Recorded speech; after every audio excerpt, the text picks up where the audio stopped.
Hey party people, what's up? This is Brian. I am recording this on Saturday morning.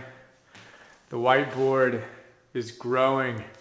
As you know, I'm creating the coffee table book now, and these are the 100 notes that I'm working on. We've got abundance books, we've got modern classics, we've got top 20th century books, we've got positive psychology.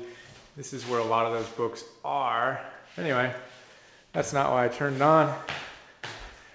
I'm gonna walk over to the morning office. We'll wave at Alexandra. What up?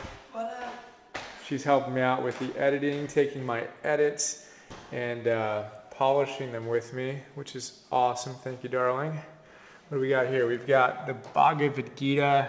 We've got the Analects of Confucius, some Nietzsche, and some Tolle, and then a bunch of other ones that I've edited and we're still polishing. And I'm excited about this, Deepak's golf book. But again, let's get to work.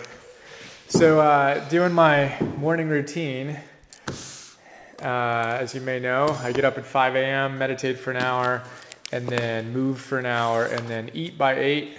There's my oatmeal. Have some tea, and do some reading. Reading this right now, Talent is Overrated. Great book.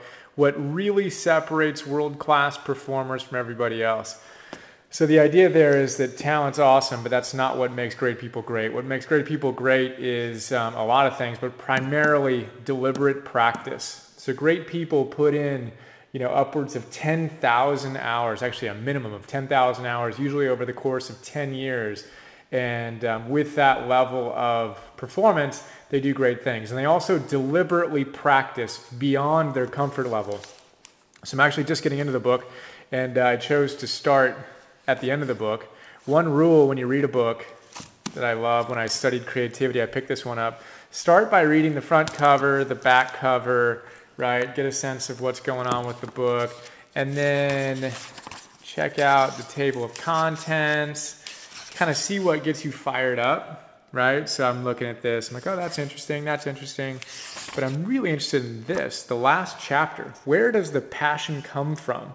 Understanding the deepest question about great performance. I'm like, that's pretty cool. Out of all the stuff in this book, that's what I'm most interested in this moment. So I'm going to start there, which is a huge practice for me. I used to think I had to read a book from page 1 all the way to the end. And what would happen often is I'd stall at like page 14 and then feel bad that I didn't read it all. I've given up that habit a while ago, and I now do what I want to do.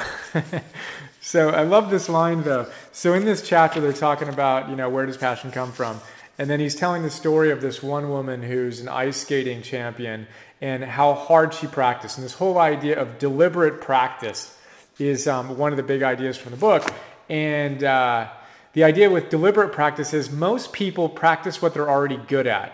Experts, people who become truly great, go beyond their comfort zone and they're willing to do what they're not good at yet, knowing they need to do that if they want to get better. And the way he summed it up as he described this world-class ice skater who won the gold medal was she had been training all her life essentially since she was 5. And he said that landing on your butt 20,000 times is where a great performance comes from.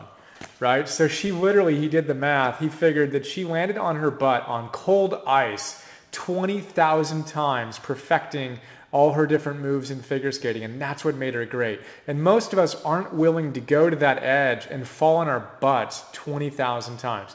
So the question is, how can you fall on your butt a little bit more today and rock that?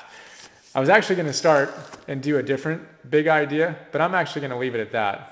I'll come back and film a different video.